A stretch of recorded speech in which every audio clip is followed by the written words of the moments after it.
প্রিয় দেশবাসী, আসসালামু আলাইকুম। আমি বাংলাদেশ গার্মেন্টস শ্রমিকের সোমবারের ঘটনা আশুলিয়া যে মর্মান্তিক ঘটনা হয়েছে এই বিষয়ে কিছু কথা বলতে চাই। আমি বলতে চাই যে মাননীয় প্রধানমন্ত্রী শেখ হাসিনার আমলে তো গার্মেন্টস কর্মীদের উপর গুলি করা হয় নাই।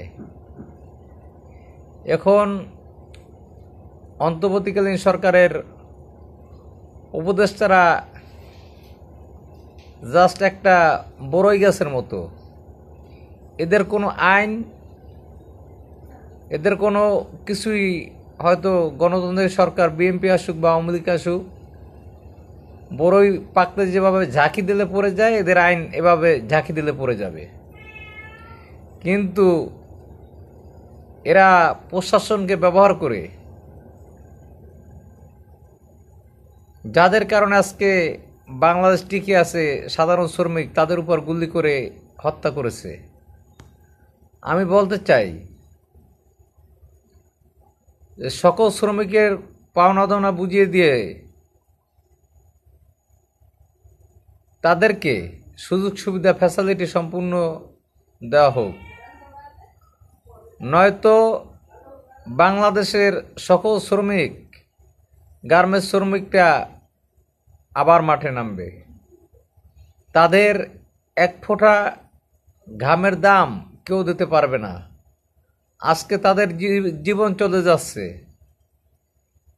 আমি বাংলাদেশের শ্রমিকদেরকে বলবো, যতক্ষণ পর্যন্ত আপনাদের চাওয়া পাওয়া পূর্ণ না হবে অতদিন পর্যন্ত আপনারা আন্দোলন চালিয়ে যাবেন শান্তিপূর্ণভাবে।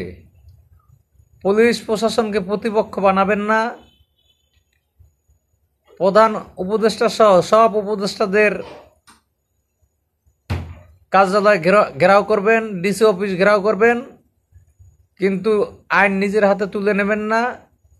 পুলিশ প্রশাসন আমাদেরই ভাই, যারা ক্ষমতায় থাকবে তাদের পক্ষে তারা কাজ করবে।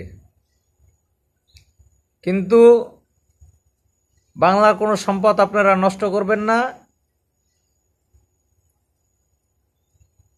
এর বিচার একদিন হবে, উপদেষ্টাদের বিচার হবে। শেখ হাসিনা তো দেশ ত্যাগ করে ভারতে গেছে, এরা বাংলার জমিনে একদিন থাকতে পারবে না।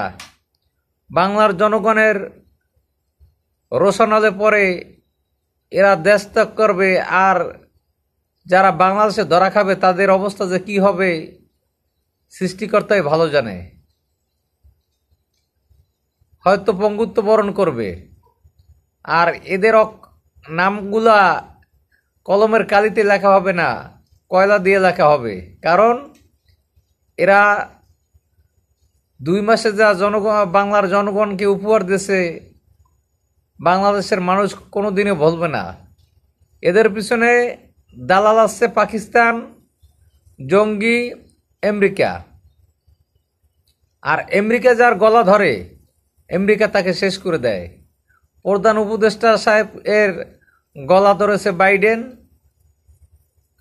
আপনারা সবাই অবগত আছেন, সাদ্দাম হোসেনের গলা ধরছিল জর্জ ডব্লিউ বুশ। সাদ্দামকে তারা হত্যা করছে। লিবিয়ার গাদ্দাফিকে তারাই টেনে আপন করে নিয়েছিল, লিবিয়ার গাদ্দাফিকে তারা হত্যা করেছে। ইরাকে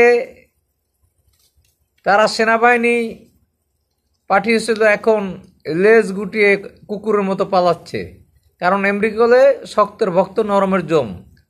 আর আমেরিকার দালাল হলো আমাদের মাননীয় প্রধান উপদেষ্টা।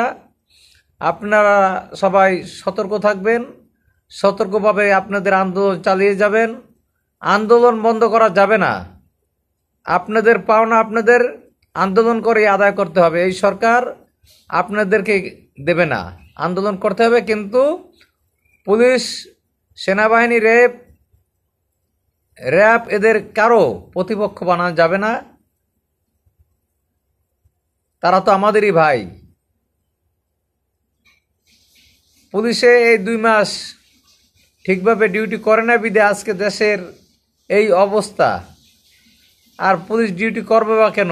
যে দেশে পুলিশকে মেরে ঝুলিয়ে রাখা হয়, পুড়িয়ে মারা হয়, তারা এতই অপরাধ করছে যে তাদেরকে পুড়িয়ে মারা হয়েছে। আমি গার্মেন্টস শ্রমিকদেরকে বলবো, আন্দোলন থামাবেন না, কিন্তু কোনো জানমালের ক্ষয়ক্ষতি করবেন না, আর সুস্থভাবে আন্দোলন করবেন, আপনাদের পাওনা আপনারা আদায় করে নেবেন। ধন্যবাদ সবাইকে।